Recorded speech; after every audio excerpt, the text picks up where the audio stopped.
اس میں حضرت یوشع بن نون نبی بھی ہیں، کئی نبی ہیں، کئی صحابی ہیں. قرآن کہتا ہے، قمی نہیں کہتا، بولو سبحان اللہ. مجلسی نہیں کہتا، بولو سبحان اللہ. قرآن کہتا ہے فلما تراءى الجمعان، جب موسیٰ علیہ السلام کے صحابیوں نے اس لشکر کو دیکھا، اور فرعون کو ایسی ڈنڈی ہلاتا ہوا نہیں آ رہا تھا. فرعون اس وقت تقریباً آدھی دنیا پر حکومت کر رہا تھا، اور بعض علماء نے دیکھا پوری دنیا پر حکومت کر رہا تھا. جب وہ اپنا لشکر لایا ہوگا تو لشکر کتنا بڑا ہوگا؟ کچھ سمجھ رہے میری بات؟ کوئی سری لاؤ. لشکر کتنا بڑا ہوگا؟ قوم نے جب لشکر دیکھا کہ ہم تھوڑے سے، اور یہ تو پورے طوفان اور آندھی آ رہی ہے، یہ اگر مارے ہی نہیں ایسی ہمارے اوپر آ جائیں تو ہم کو مار دیں گے، کچل دیں گے. اور ادھر سمندر ہے، بحر کلزم کے پاس کھڑے ہیں حضرت موسیٰ. آپ کا چہرہ لشکر کی طرف نہیں ہے، بلکہ آپ آگے دیکھ رہے ہیں. نبی پیچھے نہیں جاتا، آگے دیکھ رہے ہیں. کوئی تقیہ شکیہ نہیں ہوتا کہ فرعون سے یاری ڈالو، چلو دوستی کرو، سیاسی متحدہ مجلس عمل بناؤ، بعد میں دیکھیں گے. پھر نہیں، غلط کو غلط کہا، آگے آ کر کھڑے ہوئے اور سامنے دیکھیں. پیچھے قوم نے مڑ کر دیکھا، موسیٰ علیہ السلام سے کہا حضور بچائیے. کہ کیا ہوا؟ قرآن کہتا فلما تراءى الجمعان قال اصحاب موسیٰ انا لمدرکون. جب اس لشکر کو دیکھا قوم نے، انہوں نے کہا موسیٰ بچائیے، ہم یقیناً پکڑے گئے، ہم یقیناً. اب موسیٰ علیہ السلام نے پتا کیا جواب دیا؟ چپ کرو، پکڑے گئے. کلا ان معی یا ربی سیہدین. پکڑے نہیں گئے، میرے ساتھ میرا رب ہے، میرے ساتھ. بولیے، توجہ سنیے گا اس بات کو، اس میں نکات آپ دیکھیں عشق کے کیسے ہیں.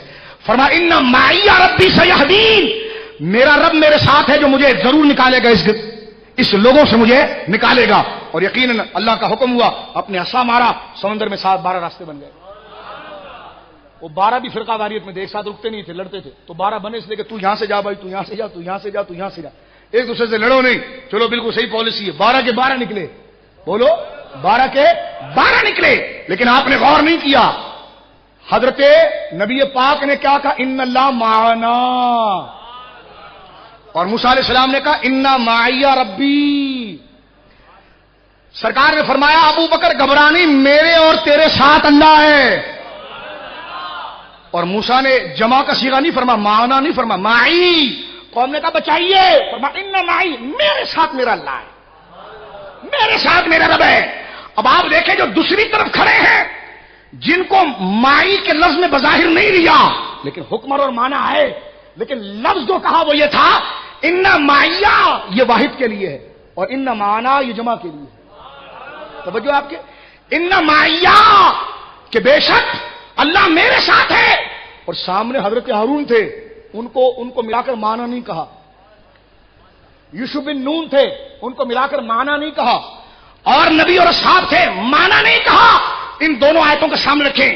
موسیٰ کہیں انتہائی دشمنی کے وقت انا معی، اور رسول اللہ کہیں دشمنی کے وقت اور انتہا وقت میں ان اللہ معنا. بولیے نا سبحان اللہ. موسیٰ کہے ہارون سن، رب میرے ساتھ ہے. رسول کہے ابو بکر سن، رب ہم دونوں کے ساتھ ہے.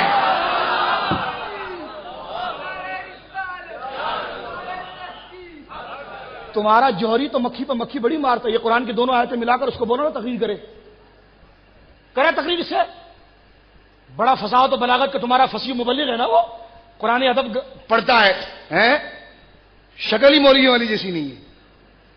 کوئی چہرہ، کوئی حضرت امام حسین داڑھی منڈے تھے، بولو. امام زین العابدین داڑھی منڈے تھے، حضرت امام حسن داڑھی منڈے تھے معاذ اللہ، بولو نا. اور امام مہدی جو آئیں گے تو بغیر داڑھی کے آئیں گے. تو چہرہ تو بناؤ. اور تم تو کسی اور کا کام کر رہے ہو. ہم تو الحمدللہ جس کو مانتے ہیں اسی کے انداز میں مسجد میں ہی ہوتے ہیں، اسی انداز میں بازار میں بھی ہوتے ہیں. سمجھ رہے میری بات؟ پڑھیے سبحان اللہ. درود پاک پڑھیے سبحان اللہ. درود پاک اللہم صلی علی.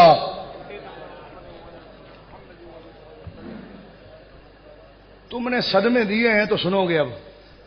ہاں یہ بات تو انشاءاللہ مکمل ہوگی. تو اب آپ دیکھیے، تھوڑا سے وقت مجھے مزید دے دیجیے. تھک تو نہیں گئے؟ اس میں موضوع کو مکمل کرتا ہوں. چلو صرف اس آیت کو مکمل کرتا ہوں، اس آیت کو مکمل کرتا ہوں، پھر مجھ سے وعدہ کرو اگر کوئی نشست کی کال دیں گے آؤ گے؟ ہاں، اس کو انشاءاللہ بالترتیب لے کر چلیں گے۔ میرے نوجوان دوست، ان کو مکمل اجازت ہے، فرینکلی طور پر ہمارے مؤذن صاحب، ہمارے امام صاحب اس مسجد میں ہوتے ہیں، جو آپ کے سوالات ہے پرچی بنا کر آپ دے دیں، ٹھیک ہے؟ آپ ہمارے بھائی ہیں، مناظرے مباحثے کے لیے نہیں، صحابہ کے دفاع کے لیے اور عظمت کے لیے، سمجھ رہے میری بات؟ اپنے حلقے کو مضبوط کرنے کے لیے، یہ نہیں کہ خود کش بنانے کے لیے جاؤ مارو پھٹو پھٹو، نہیں، اپنے لوگوں کو مطمئن کر رہے ہیں، اپنی مسجد کے اندر بیٹھے ہیں، اور سوچو آئیے کیا کر رہے ہیں، اور میں نے کہا نکل جاؤں اور سٹوریوں کے پاس جائے ایسے، تیرا یہاں پر کیا کام ہے؟ یہ ہماری مسجد ہے، ہم اپنی بات کریں گے۔ ان کے امام باڑوں کی ویڈیو دیکھنی ہے تو یوٹیوب پر جا کر دیکھ کہ وہ امام باڑوں کے اندر سیدنا صدیق اکبر کے بارے میں کیا بکواسی کرتے ہیں۔ ہم نے لیکن مولا علی کے خلاف بکواس نہیں کی ہے، وہ ہمارے مولا، ہم تعریف کریں گے۔ سنی تو وہ مجبور ہے اور مخلص ہے کہ وہ تو مولا کا نام لے کر ابو بکر کو گالیاں دیتا ہے، لیکن ہم ایسے نہیں کہ ابو بکر کا نام لے کر مولا کی توہین کریں، معاذ اللہ۔ ہمارے نزدیک مولا کی توہین بھی کفر ہے، مولا کی توہین بھی کفر ہے۔ اور الحمدللہ ہم سے کہتے ہیں آپ سے تو آپ بریلوی ہیں، آپ سے تو کوئی اختلاف نہیں ہے۔ میں نے کہا کیوں؟ بریلوی کے نزدیک خلیفہ اول کوئی اور ہے، صدیق اکبر کی اور شان ہے۔ میں نے کہا دفاع ہمارے علماء نے کیا ہے، ہاں دیوبندیوں نے کیا کیا؟ ہمارے علماء نے کیا ہے۔ اس مسئلے میں نے الحمدللہ اس مسئلے میں تقریباً 3-3.5 مہینے اور پیچھے کی زندگی میں نے لگا کر کتابیں مفصل دیکھی ہے۔ اکثریت کے ساتھ دفاع صحابہ میں کسی کا کام ہے تو یا رسول اللہ کہنے والے اہل سنت کا ہے۔ نبی کو حاضر ناظر ماننے والے، نبی کو علم غیب ماننے والے، نظر و نیاز ماننے والے جو علماء گزرے ہیں، پیر محر علی شاہ صاحب، شاہ عبد العزیز صاحب، شاہ ولی اللہ صاحب، شاہ عبد الحق صاحب، مجدد رسانی، سیدنا غوث اعظم رضی اللہ عنہ، عبد العزیز فرہاروی رحمۃ اللہ علیہ، محمد علی رضوی صاحب اور حضرت نور بخش توکلی صاحب، یہ جتنے علماء نے دفن کر دیا شیعت کو، الحمدللہ یہ سب وہی عقیدہ رکھتے تھے جو امام احمد رضا کا عقیدہ۔ سمجھ رہے ہو؟ ہم خارجی نہیں ہیں، لیکن کہنا یہ چاہتے ہیں کہ انہوں نے تو نام بینک لوٹنے کے لیے رکھا ہوگا، بینر لگے شہر میں صدیق اکبر کے نام پر عام چھٹی کرو نا، تو میں نے کہا یہ بینر لگاتے ہوئے تمہیں شرم نہیں آئی کہ تم نے نبی کے میلاد کے بینر پھاڑے ہیں؟ اخبار ہمارے پاس موجود ہے، جھنگ میں تم نے یا رسول اللہ کے چوکنگوں پر گوبر لپا ہے، کیچڑ لکھا ہے، یہ تمہارے سر پر ہے۔ ہم کہتے ہیں ہم تمہارے ساتھ شانہ بشانہ لگ کر کام کے لیے تیار ہیں کہ صدیق اکبر کے نام پر عام تعطیل کی جائے، لیکن پہلے ان دجالوں کا علاج کریں جس نے حضور کی پیدائش کے دن کو کنہیا کے جنم سے تشبیہ دی، حضور کے میلاد کو حرام کہا، پہلے ان سے جدا ہو جاؤ۔ ہم تمہارے ساتھ، تم دیکھو گے کہ تم پیچھے رہیں گے، ہم آگے جا کر صدیق اکبر کا بینر باندھ رہے ہوں گے۔ اس لیے کہ صدیق اکبر سے محبت ہمیں حضور کے طفیل ہے، اصلی محبت صدیق اکبر سے نہیں، ہمیں اصلی محبت رسول اللہ سے ہے۔ حضرت صدیق اکبر کی محبت ان کی اتباع میں، تابعیت میں، اتباع میں، اور پھر الگ سے دیگر صحابہ میں، ان سے ہمیں اصلی محبت اور مستقل محبت ہے، لیکن اصل سرچشمہ جو ہے وہ ذات رسالت امام صلی اللہ علیہ وسلم، ٹھیک ہے؟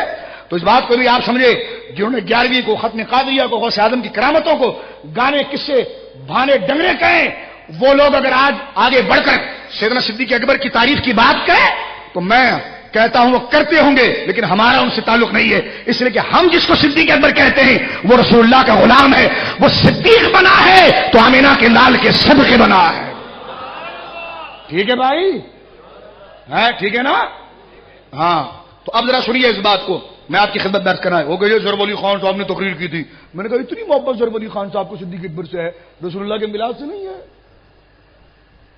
صدیق اکبر کے لیے قرآن میں اتنی آیتیں حضور کے علم کی شان کے لیے نہیں ہے، وہ نہیں پڑھتے، وہ ان سے نہیں پڑھا جاتا، ان سے نعتیں نہیں پڑھی جاتی۔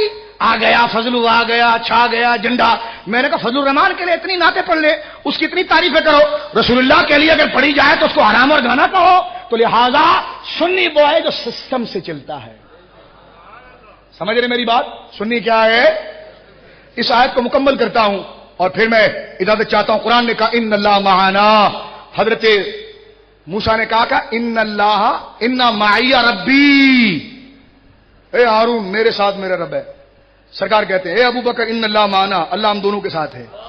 ایک بات، دوسرا فرق سنیے، حضرت موسیٰ نے رب کہا ہے اور سرکار نے اللہ کہا ہے۔ یہ واضح فرق ہے اس کی شان کو بڑھانے کا.